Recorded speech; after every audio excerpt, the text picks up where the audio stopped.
مسیح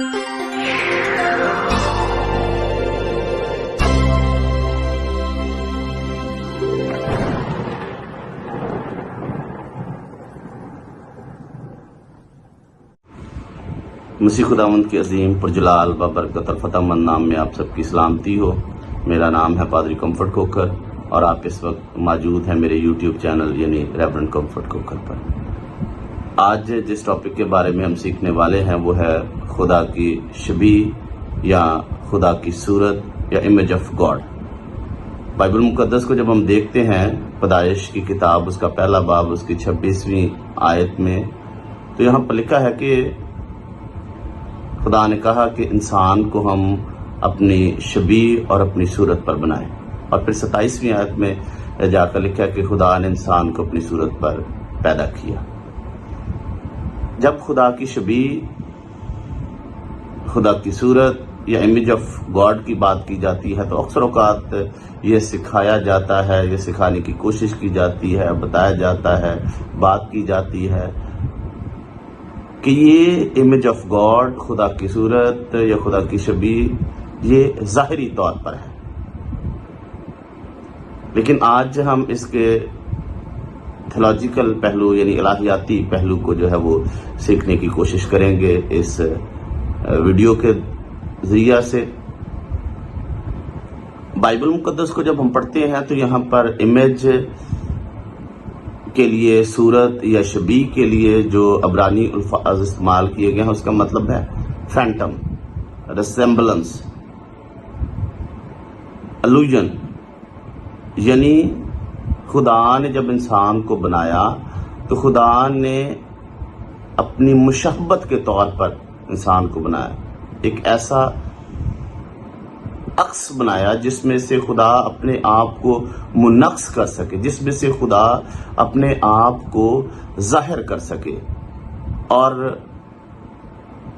بائبل مقدس کو جب ہم پڑھتے ہیں خاص طور پر ان آیات کو، تو جب اس کی الہیاتی تفسیر کی جاتی ہے تو اس کا ہرگز یہ مطلب نہیں ہے کہ خدا نے انسان کو ظاہری صورت پر، ظاہری شبیہ، خد و خال یا انسانی صورت پر بنایا، بلکہ خدا کا انسان کو بنانے کا مقصد یہ تھا کہ خدا اپنی نیچر اور اپنے پرپس کو جو ہے انسان میں سے ہو کر منعکس کر سکے۔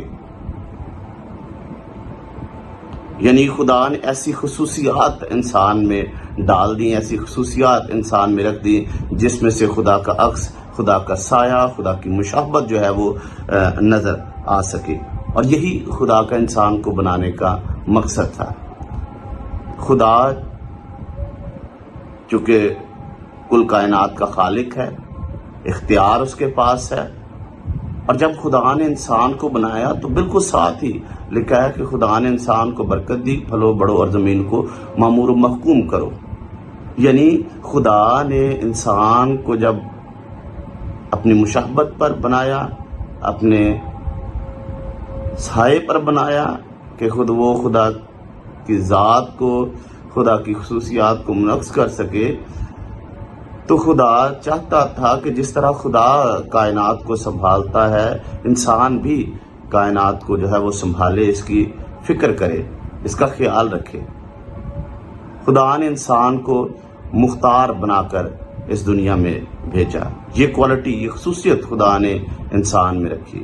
خدا نے انسان میں یہ خصوصیت رکھی کہ وہ اچھے اور برے کی پہچان کر سکے، وہ سمجھ سکے۔ خدا نے انسان میں تنقیدی، علمی اور سمجھ بوجھ رکھنے کی خصوصیات خدا نے رکھی۔ خدا نے انسان میں خصوصیات رکھی کہ انسان خدا سے اور انسان آپس میں جو ہے تعلقات اچھے طور پر قائم کر سکے۔ یہ چند ایک خصوصیات ہیں جو خدا نے انسان میں رکھی، اور بہت ساری ایسی باتیں ہیں، خصوصیات ہیں جو خدا نے انسان میں رکھی تاکہ انسان جو ہے وہ دکھا سکے کہ خدا کا مقصد اور خدا کی نیچر کیا ہے۔ لیکن جب انسان نے گناہ کیا تو اس شبیہ میں، اس صورت میں، اس امیج آف گاڈ میں اس مشابہت میں، اس سائے میں، اس عکس میں جو ہے وہ بگاڑ نظر آ گیا، بگاڑ پیدا ہو گیا، کیونکہ خدا میں بالکل جو ہے وہ گناہ نہیں پایا جاتا۔ اور جب وہ بگاڑ پیدا ہو گیا تو نیا عہد نامہ ہمیں سکھاتا ہے کہ وہ بگاڑ کو ختم کیسے کیا جا سکتا ہے، خداوند یسوع مسیح پر ایمان لا کر۔ خداوند یسوع مسیح وہ وسیلہ ہیں جو دوبارہ سے خدا اور انسان کا درمیانی بنے اور ان کا پیچ اپ کروایا، ان کی آپس میں صلح کروائی، آپس میں میل ملاپ خدا اور انسان کا کروایا۔ اس لیے میرے عزیزو، جب بھی ہم خدا کی صورت، خدا کی شبیہ کی بات کرتے ہیں تو یہ ہمیں سمجھنے کی ضرورت ہے کہ یہاں پر بالکل بھی ظاہری شکل و صورت، خد و خال یا ہماری ظاہری جو بناوٹ ہے اس کی بات نہیں کی جا رہی، بلکہ یہاں پر خدا کا مقصد تھا کہ خدا نے انسان کو بنایا تاکہ وہ خدا کی خصوصیات، خدا کی نیچر کو، خدا کے مقاصد کو ظاہر کر سکے، منعکس کر سکے اپنی ذات میں سے۔ میں سمجھتا ہوں کہ یہ ویڈیو آپ کے لیے باعث برکت ہوئی ہوگی۔ اگر آپ نے اس ویڈیو سے برکت پائی ہے تو آپ نیچے کامنٹ میں اپنی رائے کا ضرور اظہار کریں، اس چینل کو ضرور سبسکرائب بھی کریں، شیئر بھی کریں، تاکہ بہت ساری زندگیاں خداوند کے کلام کو سیکھ سکیں۔ خداوند اس ویڈیو کے ذریعے سے، اس کلام کے وسیلہ سے آپ سب کو بڑی برکت عطا کریں۔ آمین۔